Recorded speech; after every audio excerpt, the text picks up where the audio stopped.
Welcome to The Real Life Buyer. In this podcast, you will discover interviews with procurement and technical experts, business owners, entrepreneurs, and thought leaders. These experts will help you to develop and grow, accelerate your career, improve your business, save money, and buy smart. Now introducing The Real Life Buyer, Dave Barr. Hello, and welcome to The Real Life Buyer. My next guest is Kim Hamer, the author and podcast host of 100 Acts of Love.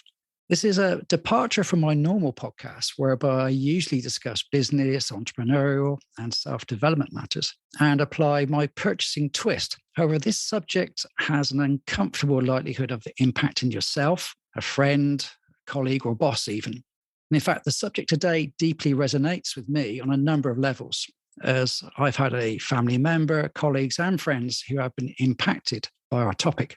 So today I welcome Kim onto this podcast to discuss cancer and how you, your team, and organization can learn and be prepared in case this or perhaps another life-threatening illness strikes at your doorstep. So I warmly welcome Kim onto the podcast. Hi, Kim. Thank you, Dave. It's good to be here. Really appreciate your time. More than welcome. And I'm really looking forward in an odd kind of way to learn an awful lot from you today. We could start with your very personal experience of a loved one who has passed away with cancer and the understanding of seeing the difficulties encountered in business when a colleague declares they have a life-threatening condition. Would you mind sharing your moving story today, please?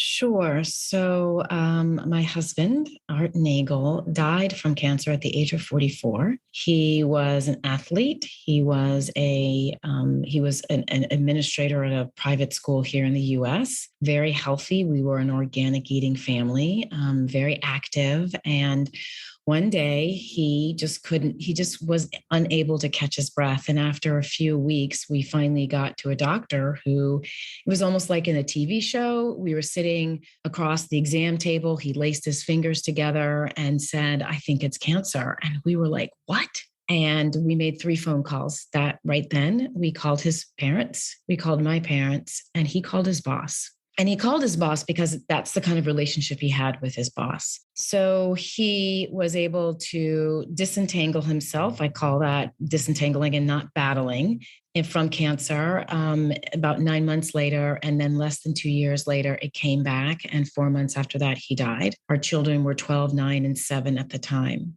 I'm sure as many of your listeners can imagine, it was a horrific experience, but it wasn't just a horrific experience for me. It was a horrific experience for our friends and for his coworkers, the people who he had worked with. We lived in all different parts of the United States, so all of them, but more specifically, the people he had been working with for the last 3 or 4 years that we had been living where we lived. It's a terrible story. But at least I guess you're making something very positive out of this experience by sharing your knowledge, which I think is very brave, at the least. Well, I often say, my back was up against the wall. And the thing is, the wall's a pretty good support. So keeps you standing up, which is really nice. And after that experience, I went back into the field of HR. And something I saw while my husband was sick and after he died is that some people knew exactly what to do and what to say, and most people didn't. So that's how the book came about. And when I went back into HR, I found the exact same thing in the workplace, right? Cancer, somehow we think it happens to our friends, but we forget our friends have jobs. And so in the workplace, an employee would have a cancer diagnosis, or in one case, my boss's wife died from cancer, and people would lose their minds, unable to be really effective and helpful. Managers unable to understand how to manage a team in crisis, because cancer is an entanglement and it entangles every member of the team. And I also noticed, on the very kind of tactical side, productivity and employee engagement would go down. And it just struck me that there's a space here to help managers, to coach managers on how to really be most effective when there's cancer in the workforce, or really kind of any, type of health crisis. We were just talking offline about sudden death. It happens in the workforce all the time. Yeah. And this thing that's I find a bit scary, because we all, as you say, tend to deny it won't happen to me. it's just something else. It happens to everybody else. But so the kind of chances, can we have some numbers out of you in this way? The chances of this condition affecting someone, either directly or perhaps indirectly, I believe are quite high. Have you got any numbers you can share to help my audience understand the reality and the magnitude of this potentially happening to them? Absolutely. So I'm sure that your audience has heard the saying that 1 in 3 people will get cancer. So I just want you to take a moment and think of 3 other people or 2 other people in your head. One of you is going to get cancer. But here's a statistic that really blew me away. 46% of cancer diagnoses, almost half, occur between the ages of 25 and 64. Those are prime working years. Those are the time that we are in the workforce doing our work. In their 60s, we're starting to wind down and get ready for retirement. But the idea that cancer doesn't affect the workforce just struck me as so like, it's kind of like it's like an ostrich putting her head in the sand, but we're going to just pretend it didn't happen and we'll figure out, we'll muscle through. But it affects the workforce greatly when you think about those numbers. Yeah, exactly. And we've just been, or maybe even still going through a little bit of COVID where people have unfortunately passed away. So we talk about this horrendous statistic on cancer alone, and there's so many other things that is life-threatening. And, we've all had an unfortunate taste and perhaps been touched too much by these sort of things recently. Exactly. Your education, I think, is absolutely vital because I think I don't say it's been ignored, but perhaps it's been avoided how to address this. So let's start from different perspectives. And the first perspective I want to look from is if I am the person who discovers I've got cancer or perhaps another life-threatening condition, what would be your guidance on how we need to think, how I would need to think, prepare, and talk to others when I enter the workplace? That is a great question. So there are a couple of considerations. I think the first thing is to really understand where you stand on the scale of what I call integrators and segmenters. So integrators are the ones who tend to keep their work keys and their home keys on the same keychain. You can always tell an integrator because they will tell you what they did over the weekend and give you details. They tend to have a lot of pictures of their families up in the office. That's an integrator. Their lives, their work life and their home lives really aren't very separate. Segmenters are very different. I had a friend who's a firefighter and he would get home, and his rule was he didn't want to see anybody. He would get home, take off all his gear. Take off, his blues. Yeah. He'd go upstairs, take a shower, and take his time, and then he'd come down and be ready to engage. Because for him, work life needed to be very separate from his home life. And so really understanding who you are on that scale is really important, because if you're a segmenter, you're going to want to go in and share that information with everybody. If you're a segmenter, you're going to want to be more careful about who you share that information with. In the United States, we have some laws that protect our employees so that you don't have to tell them.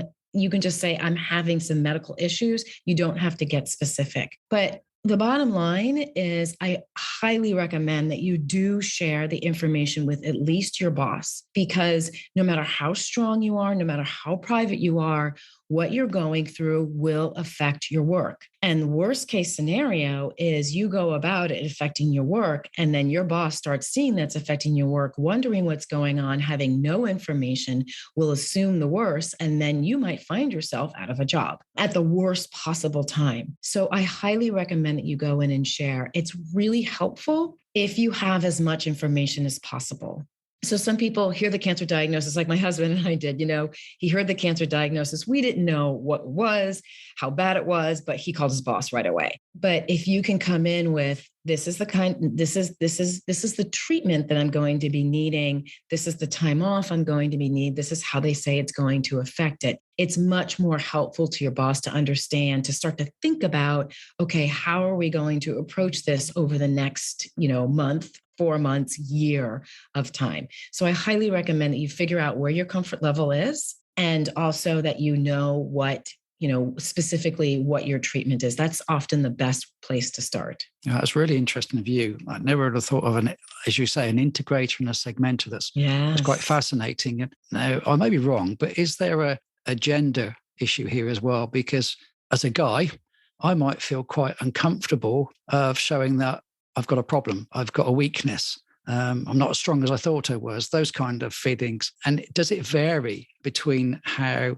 a lady or a guy thinks in this way? Do they approach this in a very different way? And should they, say, reflect more on a certain way of dealing with it?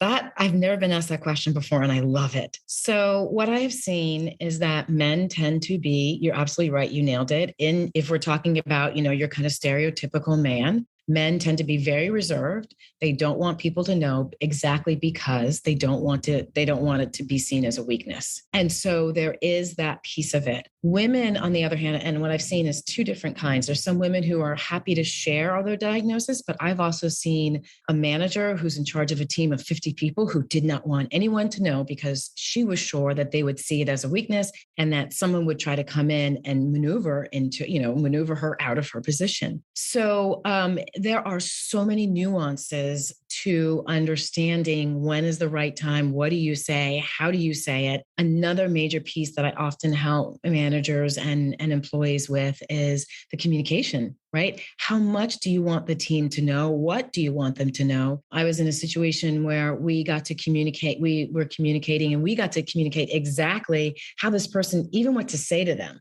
because she did not want people coming up and doing the patting on the arm with the big puppy dog eyes going, oh, how are you? Like that is just so annoying to somebody dealing with a disease. And so we were able to communicate that out. Like, do not do that. Do not do that. Here are things you can say. Here are things you can do. But again, it's really important that thought process go into it because again, it varies from person to person. But yes, stereotypically, I have seen it work the way that you talk, Dave. Absolutely. Men tend to be, I don't want anyone to know. I'll manage this myself. I've got this. Yeah. And women, on the other hand, tend to be a little bit more open. Yeah, you can't help but be perhaps in a little bit in denial as well. It will go away. If I ignore it enough, it will go away. Perhaps, and it will eventually go away if it kills you. You're right. It will go away. Yeah, exactly. It's very difficult. And I'm fascinated to understand how much somebody should self-reflect and really get it straight in their own mind, what they would like to project and really understand themselves. And quite often we don't reflect that much. We don't understand ourselves very much until something you say annoys us. So that's really interesting. Now I'm going to think of it from a perspective of a colleague. I've had the misfortune of a person I care about coming to talk to me and they've said, hey, Dave, this is a problem. I just want to tell you, you're a friend of mine, etc. And, frankly, I was quite stunned. It was a case of, oh my goodness, how do I answer this? In those fractions of a second that they're in front of you, how on earth should, you react to a colleague, a friend, a person coming to you and saying, I've got some really difficult news and I'd like to talk to you about it. How do you deal with that? What you just said was, oh my gosh, like, how do I react to it? It's the perfect thing to say. You've just been delivered shocking news. And often what happens is we get delivered this news and we react. And we react in one of two ways.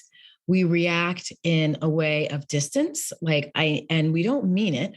And we don't mean to be hurtful, but we feel the need to distance ourselves from this person's problem because it's so scary, because it's so uncomfortable, because it could happen to us. Like our subconscious mind starts to go wild. And so we say things like, oh my gosh, well, my cousin's brother's uncle had cancer twice and he survived, so I wouldn't worry, right? We go into that sort of, let me give you an experience to make you feel better. We want to fix it. And so we go into that, we go into the stay strong, we go into these, let me give you a few good affirmations.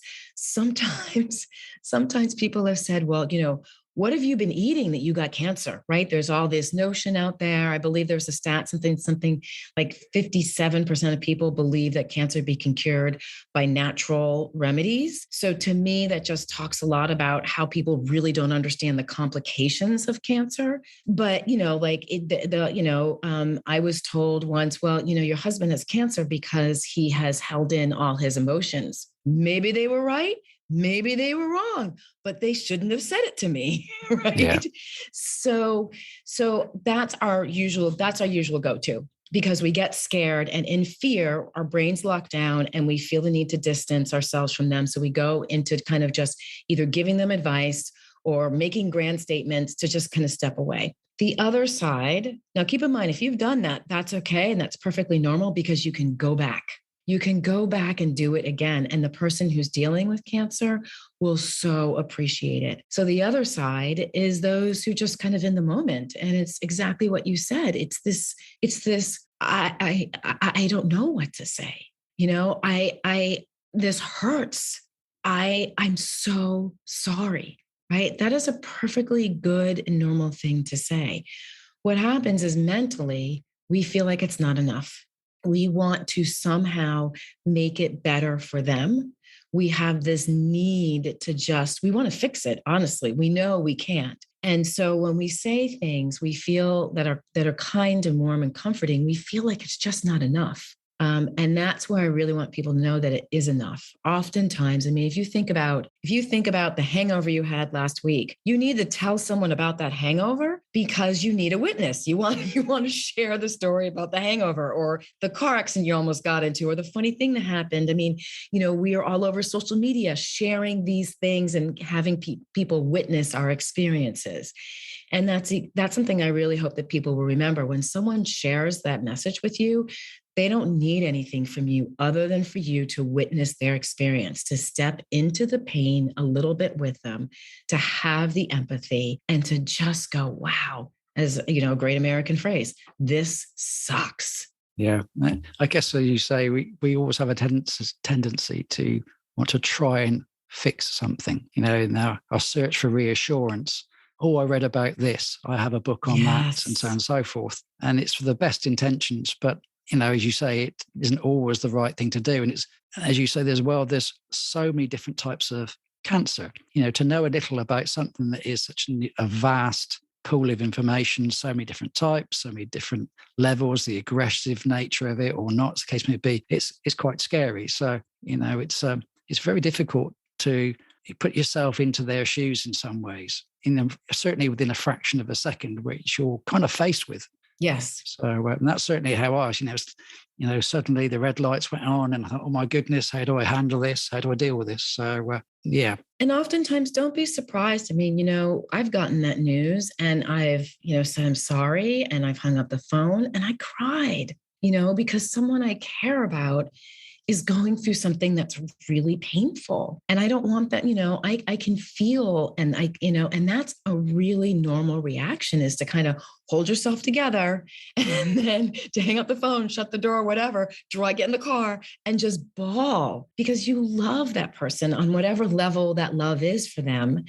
And it hurts to know that they are hurting. And that's uncomfortable because it feels like there's no way to close that loop. We like to kind of close it and finish it off. And there isn't. You'll cry till you're done. And then 4 days later, you might break down in tears again. And I think it's just kind of getting used to those feelings, because if you can step into them, that's when you become the most helpful to the people who need the help the most. Okay. Now, the other difficult situation where you may be a manager of a number of people and one of your team comes into you. Now, of course, you've got to be somebody who's calm, collected, know how to say the right things and such. And again, we often don't. So again, now put yourself in the perspective of the situation as a manager. You're sat there working away and Joe taps on the door and says, hey, can I have a quick chat with you, and sits himself down. And he gives you this news. So you are now the manager. How do you now respond in the right way? So I think, again, it's just making, trying to come from the place of kindness and openness as opposed to kind of that shut down, like fearful. And I think one thing I hear managers say a lot is, we will do anything for you. And that's very comforting in the moment, but you really don't mean that. And so you want to be very careful with your choice of words. And it's, first of all, give it a moment to sit. Like, don't jump automatically into, okay, so here's what we're going to do. And then you can ask questions. I just beg managers to ask questions. So ask, how are you feeling about this? Like, this is big news. And of course, this varies from the type of employee and your relationship you have with your employee. But if your employee is taking the time to come in to talk to you, they probably do want you to ask, how are you? And not puppy dog eyed, not arm on the shoulder, but to really honestly, how are you right now? And that person, the strong employee that you have, you've never seen them break a sweat, may break down in tears in your office. And that person who is teary-eyed all the time, who you think, I can't say anything to because they're going to cry, may be planted and so strong. So the common reaction is there isn't one. So I would advise that. And then the second thing is to set up a meeting for another time and say, okay, do you know what your treatment's going to be? Yes or no? If they do know, say, okay, let's set up a meeting tomorrow to talk about this. Let's set up a meeting in 2 days to talk about this. Have you been to HR to talk about what your options are for work? Have you, you can ask a bunch of questions, but do not launch right then and there into, okay, so we're going to remove this project from you and we'll get this one done and we'll da-da-da-da. Have you told your teammates? Don't go into action, because the worst things that happen is when we go into immediate action. That's when that's when most of the mistakes are made. So it's taking that time. And again, the employee may shut the door and you may tear up. Like, this is employee you like, this is employee you respect, they're a leader of a great team, whatever it is. So give yourself the time, and then you want to set up another time to talk the business of having cancer in the workplace. Yeah, it's really useful because now I've been around for perhaps too many years now working. I'm getting on, should we say? You're just wise. You're not getting on. I like that. You're gaining wisdom. You're gaining wisdom. Yes. Too many decades have gone by. I've been in obviously a number of businesses in my time, and I don't recall any of those businesses having what I would say is a specific policy or even training on these kind of serious matters. And I'm sure there's plenty of businesses that have, but I don't know that. I'm not aware of that. I haven't seen that. So my understanding of what is best practice, how businesses should help to educate their employees at all levels and shapes and forms. Can you talk us through what are perfect ways of dealing with these situations? What's the right training? What are the right subject matters? How should we go about training people to deal with these things? So what does best practice look like? So best practice looks like a couple of things. I talk about this in my keynote. I talk about, look, this isn't just about cancer. This is about when someone's beloved dog dies, right? You don't ignore it. So one of the things I talk about is it's a basic phrase, never to say and what to say instead. And I always say, don't say, if you need anything, let me know. And this comes up all levels, right? Because it's actually the least helpful thing to say. And there are 3 specific reasons for this. 1, what is anything? Dave, you said you're up there in years. And if I had a toddler, which I don't anymore, but, are you willing to take your really nice car and go to preschool and pick up my vomiting toddler? Is that what you meant by anything? Or did you mean you'd be happy you can get me a gallon of milk if I needed it, right? So anything is just too big. The second reason it's not helpful is you are asking the person who's in crisis to break apart their day and define that one anything, right? And I don't know about you, but when someone says, do you need help? The only time I say yes is if my arms are full of packages and I really need someone to take one. Off the top of my head, I usually say, no, I'm good. And so I can't break down my day and tell you specifically what I need. It turns out a lot of people did it for me. Somebody made packed lunches for my kids.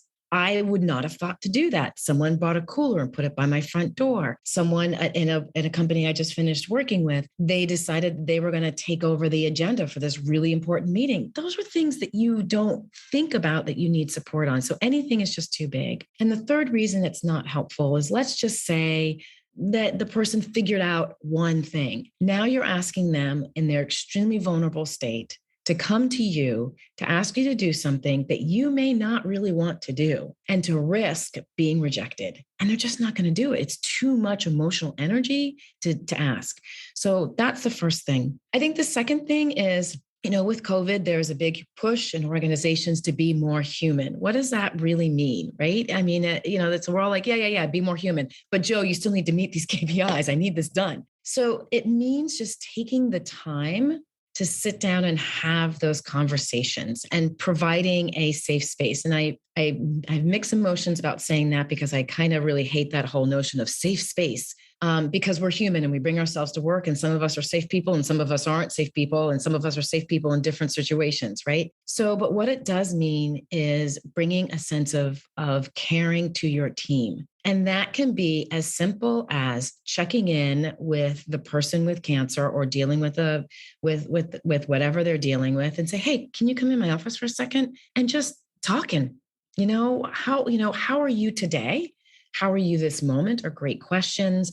I read a really interesting article. I hadn't thought about this, whatever you're going through in this way. Do you find this is happening? Just acknowledging that. I think the third thing is teaching the team how to react, because the team doesn't know what to do either. And what often happens is a person ends up feeling ostracized because the team is tippy-toeing around, not sure what to do, what to say. Or maybe there's one person on the team who's leading the charge, and the person with cancer is kind of like, oh, that's a little bit too much. Or there's, everyone's holding back, waiting for somebody to make a move, waiting for the person with cancer or dealing with whatever they're dealing with to tell the team what to do. So I think it's really important to share with the team how to go about figuring out how you can support this person with cancer. And this is the key part, still do your job. Because the other thing that happens is we will see compassion fatigue. So a team will come together and be like, we're going to support this person. We're going to do everything we can. We're going to go in there. We're going to take care of them. And 4 months into it, they're exhausted. They're pissed. They're resentful, and the resentment turns into anger. So really teaching a team on how to be supportive and helpful to the person who's dealing with the crisis, but to also make sure that they're taking care of themselves and taking care of business as well. I think the last thing is sometimes people think that we're going to the person with cancer should have nothing on their plate because it's really important that they're free to do, that they can, focus on their cancer. So 62% of people who are diagnosed with cancer work. So that's another stat that we often forget. We think they're going to be diagnosed with cancer. We think they're going to leave. The mistake that managers and teams make is they take the most important stuff, the things that the person with cancer loves working on, they take those off their plate.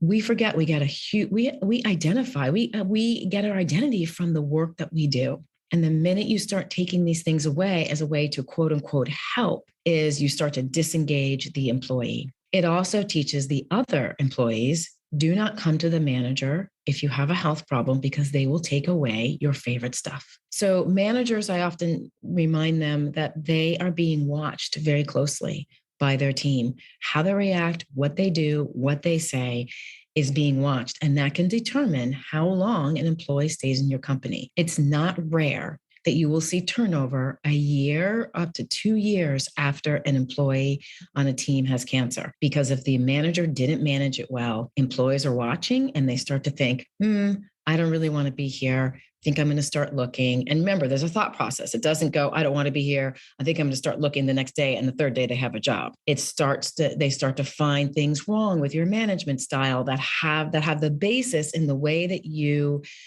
worked with the employee with cancer. And then next thing you know, they're kind of tired of you as a manager and they're out. So I think that those are really the kind of basis of, making sure you're training your team what to say and what not to say, everybody, giving the manager the tools of building work plans, of having this consistent and brave conversations, because those are not comfortable conversations, making sure that the team is really educated and being able to be helpful, and then making sure that the employee, that there's a fit, that, it's chaotic at first, but there's a shifting that happens. That shift happens when the employee is dealing with the side effects. And then the shift happens again when the employee is hopefully done with the cancer and able to re-engage and work in full time. So there's a lot of shifting going on and changing and chaos, and it's uncomfortable for teams. And that's how I help kind of teams and companies deal with that discomfort in a way that's beneficial to productivity and to employee engagement. Fascinating. It's a lot to process there and think about, you just said. And one of the things that jumps to my mind straight away is culture, because there are huge differences in culture from business to business. And I'm wondering now, from your experiences, have you seen, as a result of your training, perhaps the exposure of a difficult subject like this and the empathy and the thought process that goes through, that there have actually been a shift in the culture of a company as a result of this education?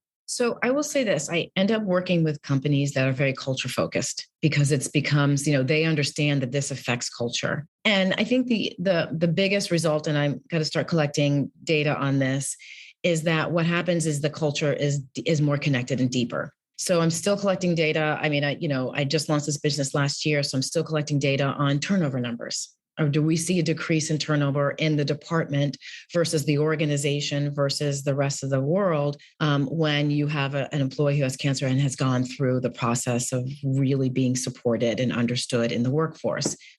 So I think there is a change in culture, but I have no data yet to back that up.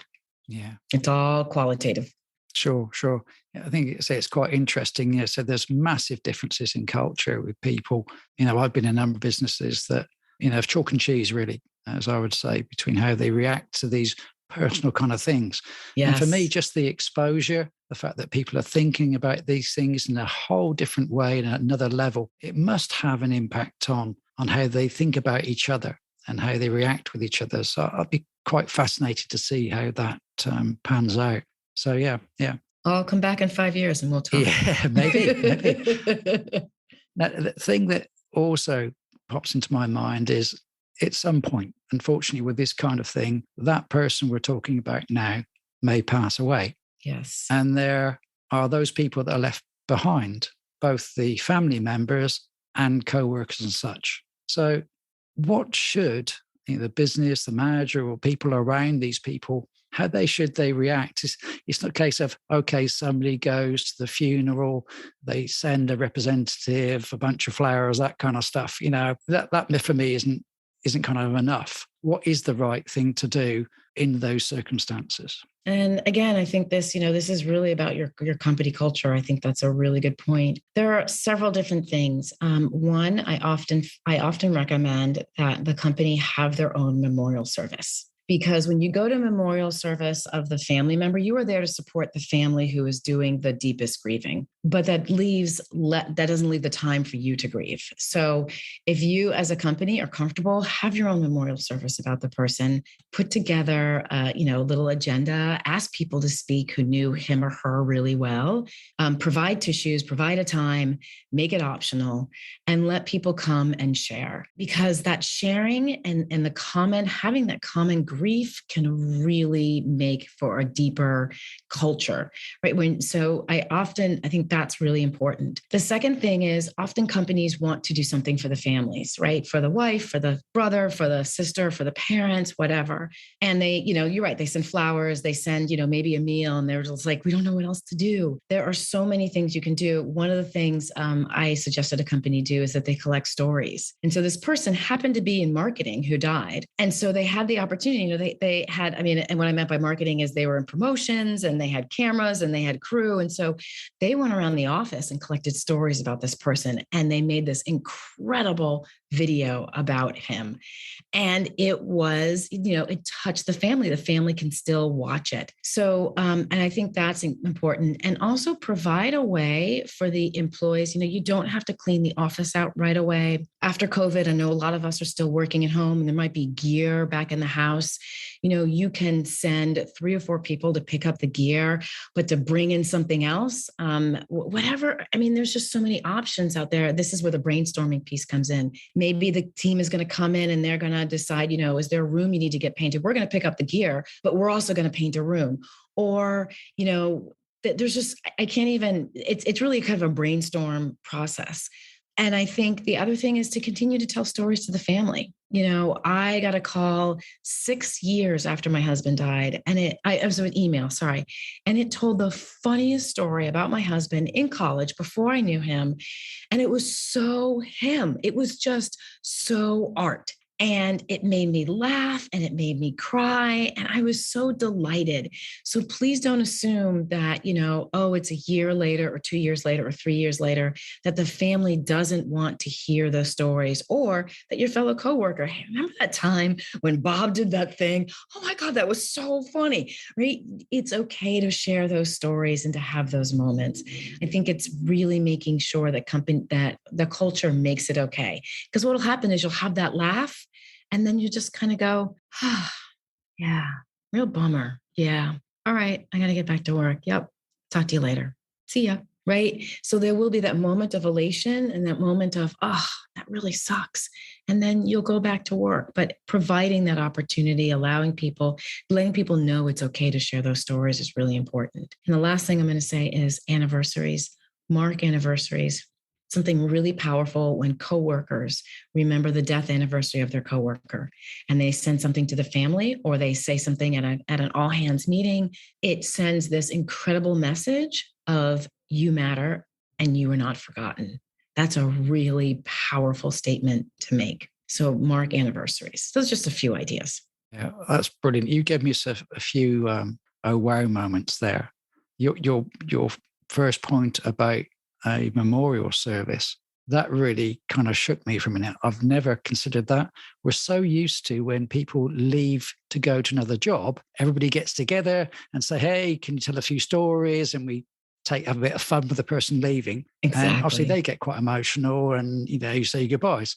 I've never personally experienced a memorial for somebody who's passed away. And I think that is so profound what you've just said there. That's just, my God, I've never thought of that. I really don't know how to say it. But what a great suggestion.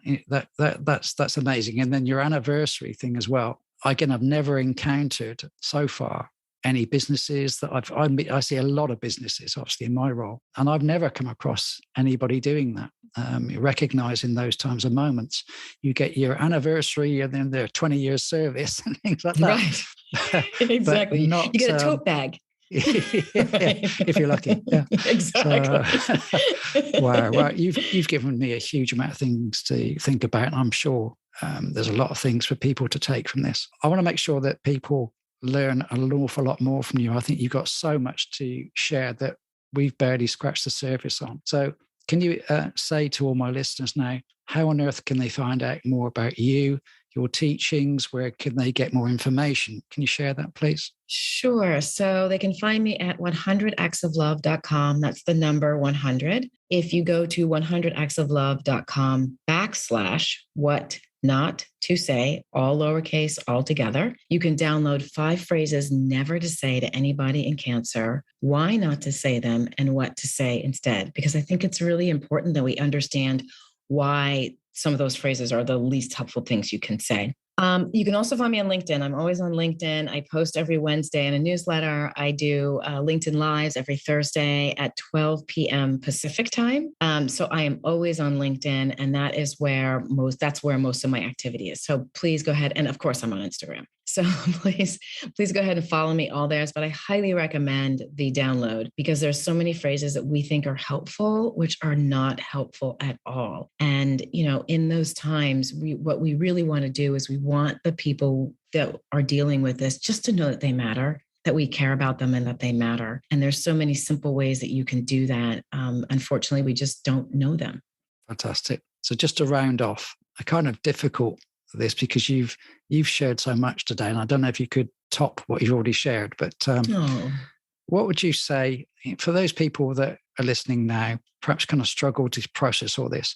What would you say are the most important takeaways that you could say, if there's 5 things to consider or whatever the case may be, what would they be to a person that is facing this dilemma in the workplace, whoever it may be, from whatever angle you want to, because everyone's going to be facing this from a different angle. What's the 5 most important things or the most important things that you think people should consider?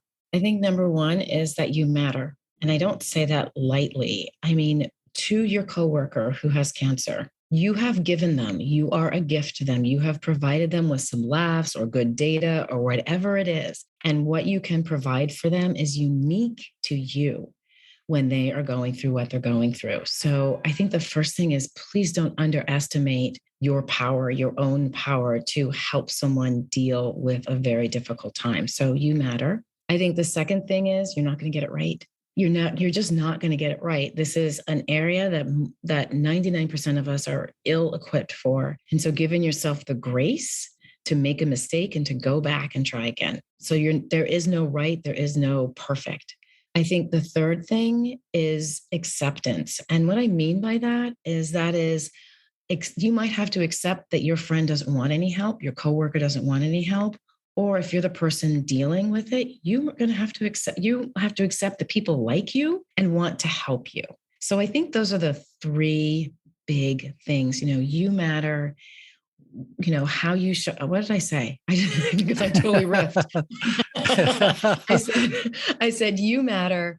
Oh my gosh, I spaced on that. We'll have to go back. You'll have to listen to it again. Just rewind 30 seconds. Well, because it was a total riff, but the you matter piece is the most important thing I want people to know.